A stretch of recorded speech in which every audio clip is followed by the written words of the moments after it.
চলো, এই ভিডিওর 3 নম্বর পার্টে আলোচনা করছি আমরা গুপ্তযুগ। আচ্ছা, গুপ্তযুগ সালটা মনে রেখে দিও। এবার আমরা 320 থেকে 550 খ্রিস্টাব্দ, এই গুপ্তযুগকে বলা হয় সুবর্ণ যুগ। গুপ্তযুগের প্রতিষ্ঠাতা হচ্ছে শ্রীগুপ্ত, এই তোমার, হ্যাঁ, শ্রীগুপ্ত।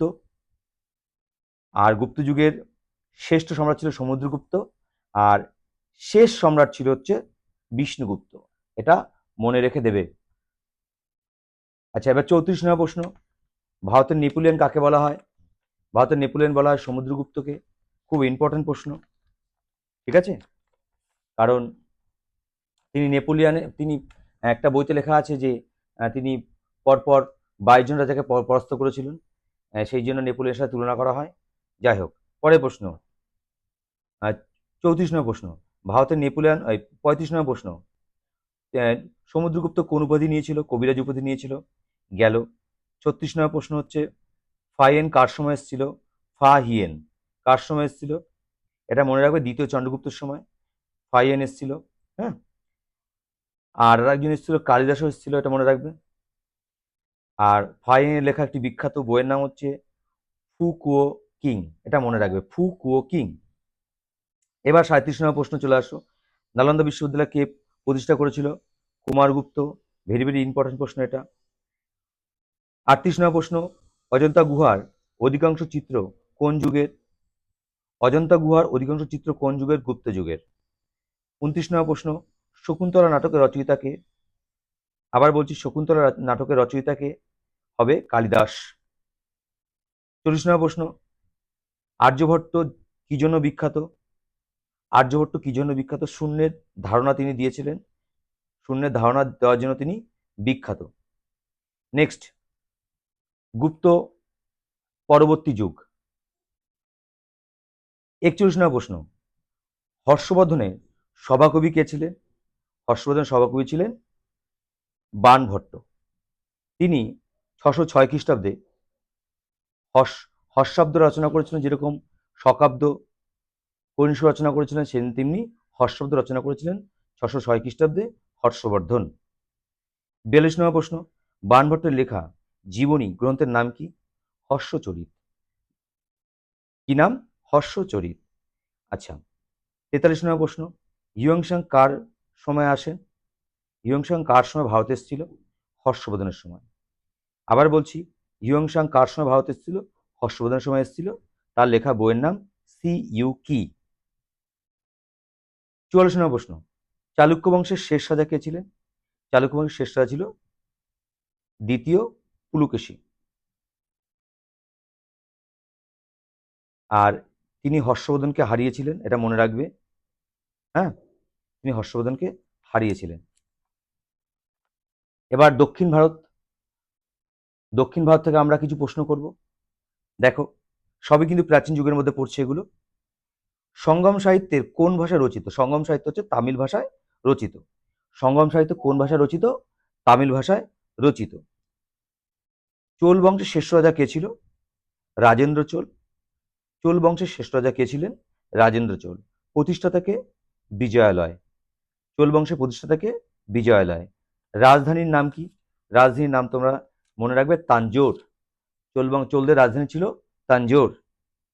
আচ্ছা, আরো কিছু অন্যান্য প্রশ্ন কয়েকটা আছে, একটু মনে রাখো।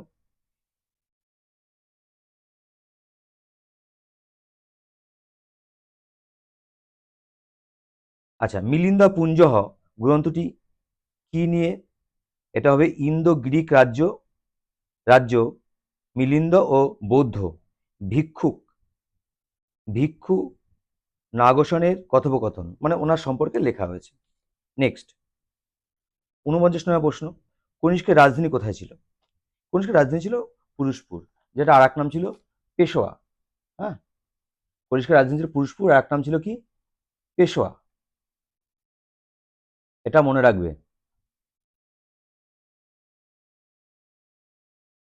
আচ্ছা, লাস্ট প্রশ্ন আমরা, 50 নম্বর প্রশ্ন, গান্ধার শিল্প কোন দুটি শিল্পের মিশ্রণ?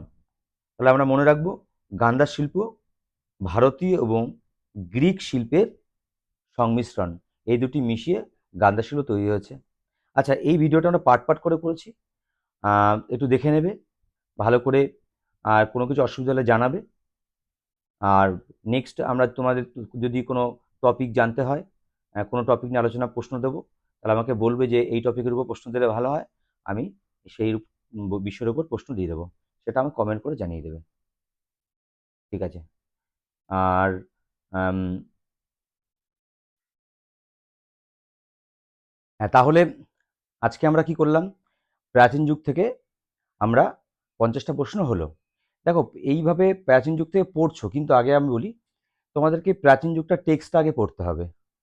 মানে তুমি যে এখন এখন পড়ছো ভাল লাগবে, মোটামুটি মুখস্থ করতে পারছো, কিন্তু দুদিন পরে না, কিছুদিন পরে ভুলে যাবা। যার জন্য কি প্রাচীন যুগটাকে পুরো বইটাকে পড়ে নিয়ে না, তারপরে প্রশ্ন করলে সবচেয়ে ভালো হয়। তা এগুলো করে এগুলো রেখে রেখে দেবে, মুখস্থ করবে, কিন্তু আগে ওইটাকে পড়ে নেবে। তা সামনের দিন আমরা কি করবো, মধ্যযুগ থেকে এরকম 50টা প্রশ্ন, আধুনিক যুগ থেকে 50টা প্রশ্ন, এইভাবে আমরা আহ, 3টে যুগ থেকে 50টা করে প্রশ্ন দেবো। এবার এই 3টে প্রশ্ন যখন হবে, আবার প্রাচীন যুগ থেকে 50টা প্রশ্ন দেবো, যেই প্রশ্নগুলো এই প্রশ্নগুলো থাকবে না, অন্য প্রশ্ন থাকবে, আর একটু ডিটেলস ঢুকবো। এবার সেখানে তার জন্য তোমাদের একটা কাজ হচ্ছে কি, তোমরা প্রাচীন যুগটা একটু টেক্সটটাকে, আর আমার স্টুডেন্টকে বলবো, তোমাদের আমি তোমাদের যে 9খানা করে বই দিচ্ছি আমাকে যারা পড়ছো, ওই সাবজেক্টে যেরকম ইতিহাস, ভূগোল, রাষ্ট্রবিজ্ঞান, একটা বই আমরা বানিয়ে দিচ্ছি জেরক্স করে, সেটা একটু ভালো করে আগে পড়ে নিয়ে তারপরে এগুলো এগুলো তো লিখে রাখবে, কিন্তু সেটা একটু পড়ে নেবে। তাহলে পড়ানোর পর তুমি কতটা মনে আছে দেখবে, তারপর এটা না দেখে চেষ্টা করবে, সেটা ভালো ভালো হবে। তাহলে এবার কাজ তাহলে কি, প্রথমে আস্তে আস্তে সহজ, আস্তে আস্তে কঠিন যাব। তাহলে সামনের ভিডিওতে দেখা হচ্ছে মধ্যযুগ নিয়ে 50টা প্রশ্ন, তারপর আধুনিক যুগ 50টা প্রশ্ন, এইভাবে আমরা চলবো। অন্য সাবজেক্টও দেবো। আর এই বাদে বাদে আমি একটা টপিক নেব, যেগুলো ট্রিক্স করে কিভাবে সহজে মনে রাখা যায়, সেই পদ্ধতিগুলো শেখাবো আলাদা ভিডিওতে। ওকে, আজকের দিনের জন্য টাটা, বাই বাই।